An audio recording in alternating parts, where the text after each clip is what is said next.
चलिए बच्चों, question number हम लोग 17 देखते हैं। 17 क्वेश्चन क्या कह रहा है, वक्र एक्स वाई इक्वल 16 पर उन बिंदुओं के निर्देशांक ज्ञात कीजिए जिन पर खींचे गए अभिलंब मूल बिंदु पर काटते हैं। तो बेटा ये क्वेश्चन अभी आगे भी है, लेकिन इसको हम दो भागों में करेंगे। पहला भाग क्या है, ये एक हम लोग का वक्र है एक्स वाई इक्वल 16। अब इस पर हमें उन बिंदुओं के निर्देशांक ज्ञात करने हैं जिन पर खींचे गए अभिलंब मूल बिंदु पर काटते हैं। तो आइए देखते हैं बेटा क्वेश्चन नंबर 17। ये वक्र है एक्स वाई इक्वल 16। तो बेटा हमने माना कि जो अभिलंब है वो बिंदु x1, y1 पर वक्र को काटता है, यानी जो हम लोग का नॉर्मल है वो पॉइंट x1, y1 पर वक्र को काटता है। तो बेटा आइए differentiation with respect to x। सबको पता है यहाँ फर्स्ट है, ये सेकंड है, फर्स्ट इंटू सेकंड लगाए तो फर्स्ट इंटू सेकंड का डिफरेंशिएशन y का हो जाएगा dy/dx plus second into first x का क्या हो जाएगा 1 और 16 का हो जाएगा 0।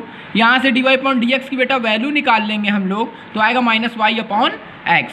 तो dy/dx at the point of x1, y1 ये वैल्यू आ गई -y1/x1, क्योंकि x1, y1 हमने माने थे कि यहाँ पर जो अभिलंब है वो वक्र को काट रहा है। तो x1, y1 पर आ गया -y1/x1। ये आ गई है स्लोप। क्या आ गई है? स्लोप। तो आगे देखते हैं बेटा। तो बेटा हमें निकालना क्या है, अभिलंब का समीकरण। फार्मूला होता है y - y1 equal -1 dy/dx at the point of x1, y1। तो dy/dx की जगह हमने क्या रखा, -y1/x1, क्योंकि ये वैल्यू निकाल चुके थे हम। तो बेटा हमने ये अभिलंब का समीकरण निकाला है। क्या किया, माइनस से माइनस क्या हो गया, कैंसिल हो गया। माइनस से माइनस कैंसिल, ये ऊपर जाएगा तो आएगा y - y1 x1/y1 x - x1। अब बेटा अभिलंब मूल बिंदु पर काटता है, तो मूल बिंदु के निर्देशांक सबको पता क्या होते हैं, 0, 0।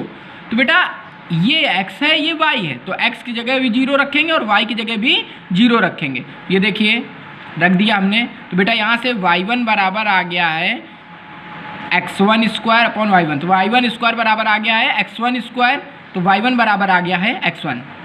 इसके बाद बेटा देखिए, चूँकि x1, y1 वक्र पर स्थित है, भाई ये बिंदु वक्र को काट रहे हैं तो ये इसको क्या करेंगे, ये इस पर स्थित होंगे। ये बिंदु x1, y1 वक्र पर क्या होंगे, स्थित होंगे, सेटिस्फाई करेंगे। तो बेटा x1, y1 बराबर आ गया 16। अब बेटा हम लोग करेंगे क्या, हाँ तो बेटा क्या करेंगे, समीकरण 1 से x1, y1 इक्वल 16 है, तो x1 बराबर y1 आया था, तो x1 बराबर y1 यहाँ पर रख देंगे। तो बेटा y1 की वैल्यू यहाँ आ जाएगी +-4। तो बेटा x1 क्या आएगा, x1 बराबर y1 है, हाँ तो बेटा y1 बराबर क्या है, +-4। तो x1 बराबर y1 है, तो y1 बराबर क्या रखेंगे, 4 रखने पर। तो बेटा जब रखेंगे तो x1 बराबर भी कितना आएगा, 4, यानी बिंदु हो गए 4, अब x1 बराबर y1 है, तो y1 बराबर क्या रखेंगे, -4 रखेंगे। तो x1 बराबर -4 रखेंगे तो आएगा -4, यानी बिंदु आ गए 4, 4 और -4। अब बेटा इस क्वेश्चन का अगला पार्ट हम लोग सॉल्व करेंगे। तो अगला पार्ट क्या है बेटा, उसके बारे में सोचेंगे तो देखते हैं, आइए। बेटा अगला पार्ट क्या कह रहा था, यह भी सिद्ध कीजिए कि प्रत्येक स्पर्शी का वह खंड जो अक्षों के बीच पड़ता है स्पर्श बिंदु पर 2 बराबर भागों में विभाजित होता है। यानी बेटा हमको दिखाना है, ये हम लोग का वक्र था, ये इसका नॉर्मल है जो ओरिजिन से जा रहा है यानी मूल बिंदु से जा रहा है, और ये इसकी स्पर्शी है। तुमको दिखाना कि स्पर्शी का वह भाग जो अक्षों के बीच पड़ता है, यानी ये वाला भाग अक्षों के बीच पड़ रहा है, ये P है, ये Q, यानी PQ भाग ये हम लोग का अक्षों के बीच में पड़ रहा है। तो हमको दिखाना है कि जो पॉइंट R है ये इसको 2 बराबर भागों में बांटता है, यानी ये वाला भाग बराबर ये वाला भाग प्रूव करना है। तो बेटा ये बिंदु 4, है, क्योंकि x1, y1 की वैल्यू क्या आई थी, 4, तो बेटा एक्स वाई इक्वल 16 था, यहाँ से dy/dx निकाल लिया हमने। इसके बाद बेटा dy/dx at the point of 4, पर निकाला तो इसकी जो स्लोप आ गई -1 आ गई। अब बेटा इसकी स्पर्शी का हमने समीकरण निकाल लिया, स्पर्शी समीकरण आया x + y = 8। अब बेटा इसको हमने अंताखंड रूप में बदल लिया है, यानी इंटरसेप्ट फॉर्म में बदल लिया है। तो x/8 + y/8 आ गया इक्वल 1 आ गया। तो बेटा अब सबको पता है कि ये स्पर्शी निकली इसकी, तो ये वाला भाग भी 8 है और ये वाला भाग भी 8 है, यानी इसके निर्देशांक यहाँ आएंगे 0, 8, 0 और यहाँ आएंगे 0,8। अब बेटा ये पॉइंट हमको पहले से पता है 4,4, 4,4, ये वाला पॉइंट कितना है 4,4। ये P है, ये Q है, ये R। हमको दिखाना है कि PR बराबर QR। तो हमने बेटा PR के बीच की दूरी निकाल ली और QR के बीच की दूरी निकाली। दोनों देखिए क्या आ रहे हैं 4√2 और ये भी क्या आ रहा है 4√2, यानी दोनों बराबर आ रही हैं। जब दोनों बराबर आ रही हैं तो इसका मतलब ये स्पर्शी का यह बिंदु जो है इसको दो बराबर भागों में बांटता है, एक PR है एक QR है। यही प्रूव करना था हमको। आगे देखते हैं बेटा। तो बेटा अब 16 नंबर क्वेश्चन है, पहले देखते हैं। वह कोण ज्ञात कीजिए जिस पर वक्र y equal 2x minus x square x अक्ष को काटता, मतलब वो एंगल हमको बताना है, वह कोण बताना है जिस पर ये वक्र एक्स अक्ष को काटता है। तो आइए देखते हैं। तो बेटा ये वक्र है हम लोग का, वक्र एक्स अक्ष को काटता है तो y बराबर क्या होगा 0 रख देंगे, y बराबर 0। जब y बराबर 0 रखेंगे तो x के दो मान आएंगे 0,0 और 2,0। अब बेटा इसका हमने डिफ्रेंसिएशन कर दिया। क्या कर दिया है डिफ्रेंसिएशन, ये देखिए 2 - 2x आ गया। डिफ्रेंसिएशन करने के बाद 2,2 पर इसका हमने जब निकाली प्रवणता आई -2। अब सबको पता है किसके बराबर होता है tan थीटा के, tan थीटा बराबर -2, थीटा बराबर tan इनवर्स -2। यही आपका आंसर। आगे देखते हैं बेटा। तो बच्चों आपने एग्जाम्पल नंबर 3 भी पूछा था, तो एग्जाम्पल नंबर 3 पर आते हैं। एग्जाम्पल नंबर 3 क्या कह रहा है, यदि वक्र x की पावर 2/3 प्लस y की पावर 2/3 इक्वल a की पावर 2/3 का अभिलंब x अक्ष से फाई कोण बनाए, यानी इसका जो अभिलंब है वो x अक्ष से कितना कोण बना रहा है फाई कोण बना रहा है, तो सिद्ध करना है कि इसका समीकरण ये होगा। तो बहुत ही सिंपल सी बात है। सबसे पहले हम लोग बिंदु मान लेते हैं x1, y1। बिंदु क्या मान लेते हैं x1, y1। और बेटा ये वक्र है x की पावर 2/3 प्लस y की पावर 2/3 प्लस a की पावर 2/3। तो बेटा हम लोग थोड़ा समझते हैं, इधर आइए। ये हम लोग का ये वक्र था x की पावर 2/3 प्लस y की पावर 2/3 इक्वल a की पावर 2/3। और बेटा ये इसका पॉइंट है x1, y1। बिंदु P पर अभिलंब खींचा गया। और बेटा ये कितना कोण बना रहा है फाई कोण बना रहा है। सबको पता है स्पर्श रेखा और अभिलंब एक दूसरे के साथ कितना इसका कोण बनाते हैं 90 डिग्री का। तो ये एंगल जो होगा बहिष्कोण की प्रमेय से 90 प्लस फाई आएगा। ये एंगल कितना आएगा 90 डिग्री प्लस फाई आएगा। अब बेटा हम लोग करेंगे क्या करेंगे ये बेटा कि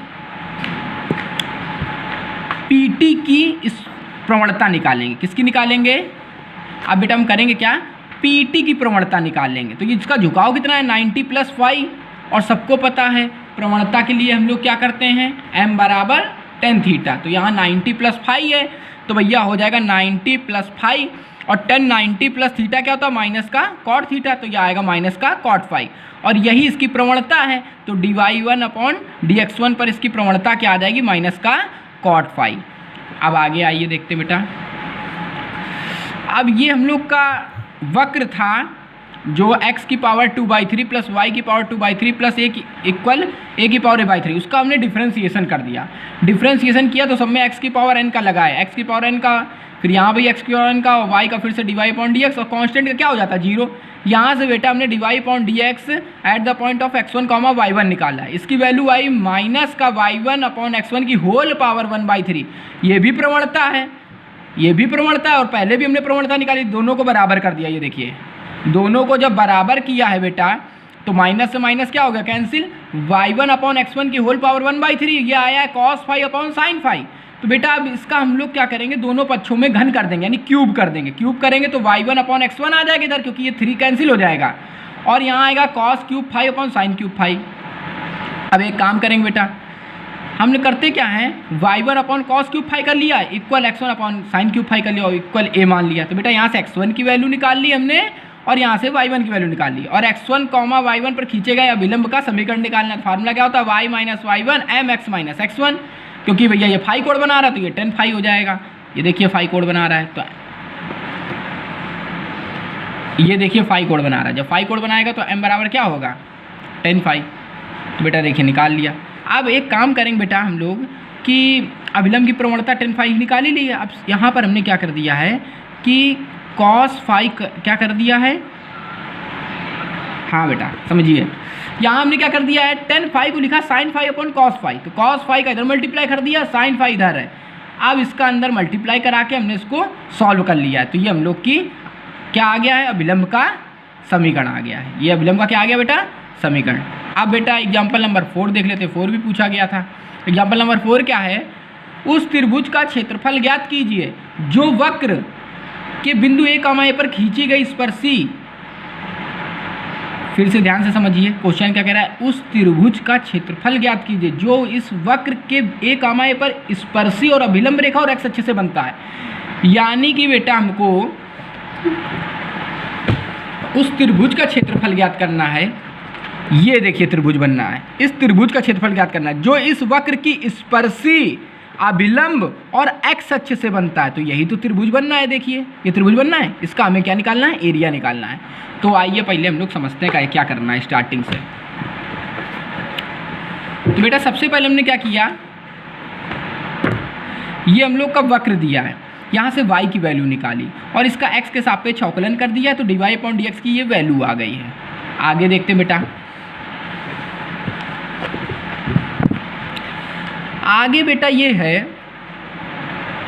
कि dy/dx था ये, और dy/dx a, पर हमने इसका जब प्रवणता निकाली तो a, यहाँ पर रख दिया, x की जगह ये रखा, y की जगह ये रखा।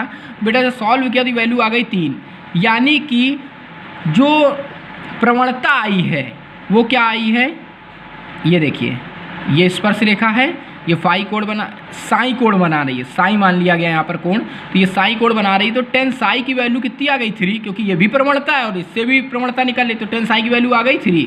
अब त्रिभुज देखिए TPM में, त्रिभुज